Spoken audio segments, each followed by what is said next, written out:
Hello friends, my name is Koolio and welcome back to the channel. Today guys, we're taking a first look impressions video for a brand new waifu collector called Witch Weapon. Now this game has been available in other languages and in other countries for a while now, and this game's been on my radar because it's actually become pretty popular. So I'm excited that the game has officially launched globally in English as of yesterday, I believe. So I've been playing the game, having a decent amount of time with it, and I gotta say, out of any of the waifu collector games I've played, this one definitely has the most interesting story, because you start off as a guy that gets turned into a girl, and then these witches show up and imbue you with their powers to defeat the bad guys. It's definitely a really interesting story system. But besides that part, there's actually a lot of like cool stuff that happens in the story in terms of like the magic and everything. So I do recommend you guys actually paying attention to that. However, I do think this game is going to be there for those that want to specifically collect waifus. So here we go, we're going to jump into it. Now this game has an interesting combat system. It's action combat, but you're actually not doing anything. I'm literally not even playing it right now. The game's characters will automatically start going around and attacking enemies, though you can move the characters and kind of like retarget where they're attacking to. So if I flick back to this person, then my character will then go back and attack them. Now each of the characters have weapons that have mana generated behind them. When the weapon's mana goes away, it does significantly less damage. You can see my character is not doing as much damage as they were before. So I can now swap over to a different weapon and start doing a little bit better damage now that I've swapped over to a different weapon. Now the game specifically says that there isn't any characters better than others, but they all have like their own unique flair and their own advantages and disadvantages. However, I will say the weapons of this game, if you get high rare weapons, they do significantly more damage than the low rarity weapons.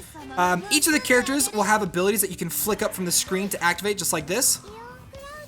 Slam the ground, doing damage. I've got a defensive character named Gwyneth that gives me a passive shield. And then this character which shoots a freaking laser gun from her blade. And we've completed the stage. So it talks about when you go into different areas, you want to see what kind of enemies you're going up against, because some enemies are resistant to magic damage, some enemies are resistant to physical damage. There may be large groups of weaker enemies, which some of the characters' weapons can only attack single targets, some can attack multiple targets. There may be a really strong boss that does a lot of physical damage, so you may want to take a physical defense character. There's a lot. There's a decent amount of strategy when it comes to like taking your characters into each of the different areas that you want to complete. So I don't know why it's showing me this again, because I literally just did that. So let's go ahead, and I want to go ahead and show you the different characters that I have unlocked in this game right now.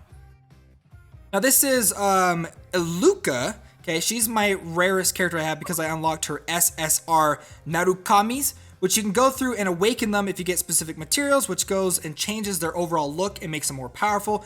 You can check out what their skills actually do. This is the Fiery Furnace, which is a single target damaging attack.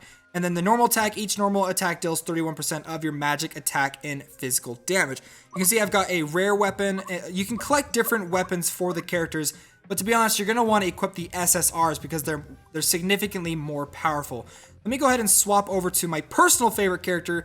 This one right here is Gwyneth. Now she's not very good when it comes to attacking, but she's got a incredible amount of defensive capability. Gwyneth's shields will block any form of incoming damage 3 times. So using her against a boss is fantastic. You can also go through and star rank up each of the different characters. The other thing too, they have this system called the Saphira system, which you get these items that you can gift to the characters. Once you've gifted all 6 items, you can then awaken them sort of to the next rarity or quality of their, and making them a lot stronger. And again too, when it comes to these waifu games, you have these beautiful characters. Obviously we want to see them without the interface, so I'm really glad that they have that in this game, so we can check out all of our favorite characters without having to worry about looking at the interface or anything like that. The other thing that this game has, which I think is really cool, is that each of the different characters actually has, let's go to Holly real quick, has 2 levels behind them. They have their weapon level and then they have their character level. Your weapon level can never exceed your character level cannot exceed your account level. So I have these different potions I can use to level up this character.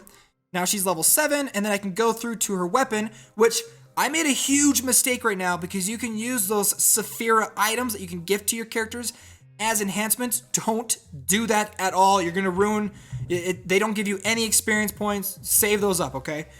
You want to use these asteroids that they give you right here. You can use these to boost up your character's weapon, and now it's all the way up to enhanced 7, making your weapon incredibly more powerful. You can check out their different attributes and see which characters are good at what, types of advantages. This one is incredibly good at AoE. Like I said, she has this blade that kind of swings back and forth. So we're going to go ahead and head back to... Now, one of the most important things is the summoning system in games like this. This game has a guaranteed summon. Once you summon 70 times, you can see it up in like right above me, the number 70, like right up there.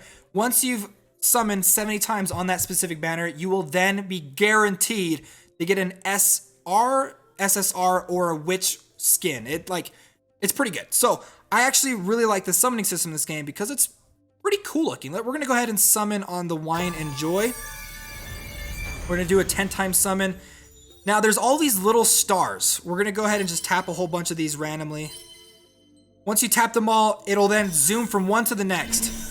And we just got Lightning Forks, which is for my Iluka character, which I don't need those. False Love, which I think I already have this character as well.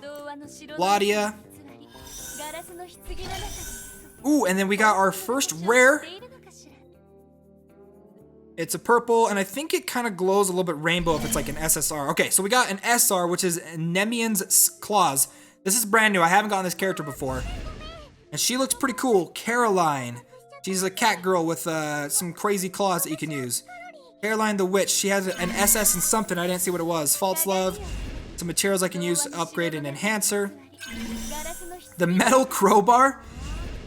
Oh my gosh, it's a character that has a dog and uses a crowbar to beat people up. So she has an S rank in support and an A rank in single target. Okay, and I think we have 2 more. Okay, we got another metal crowbar. And then our... Oh wait, we have 1 more. We have 2 more. We have this one and 1 more after this. And we've got... Ooh, a purple. Is it going to be a rainbow rare for... Nope, just an SR. Meteorite Fall, which I think... Oh, no way. I think she's the banner character. Cherry Blossoms always make me nostalgic. So she's super, super good. SS for super, super. That's what it means, okay? Don't judge me. SS for single target, and then an A rank on AoE. So I'm probably going to add her onto my team because I've been having kind of a hard time taking down some single target enemies lately. And then we have 1 more, which is the Key of Hastar, which is another character which I think I already have, who does SS in defense. So there you guys go. That is Witch Weapon. Go ahead and take a look at our brand new character real quick before we head out. Go to the command center. The one I want to take a look at is Ray. She's got an SSR. These are her SSR. Her current one, the skill that it does is Meteor Force. A meteorite falls normal attacks. Grant you a stack of Meteor Force that deals 130% of your total magic attack plus 20 magic attack in magic damage to enemies within 5 yards. Meteor Force stacks up to 3 times and is triggered by normal attacks with a 2-second cooldown. Cool, we'll have to kind of check her out later. Well, again, guys, there you go. That is Witch Weapon. If you guys are playing this game, if you guys are enjoying it, if you guys aren't enjoying it, let me know down below in the comments. What are your thoughts on this game? I think it's pretty good. The combat system I don't think is going to be for everybody, but I think the waifus are definitely going to be there for those that want to collect beautiful waifus. Hey guys, my name's Koolio. If you enjoyed this video, make sure to hit the like button, please. Please and thank you. Also, subscribe to the channel if you're brand new here because I cover literally every mobile game that ever comes out. Hey friends, my name's Koolio again, and I'll see you next time.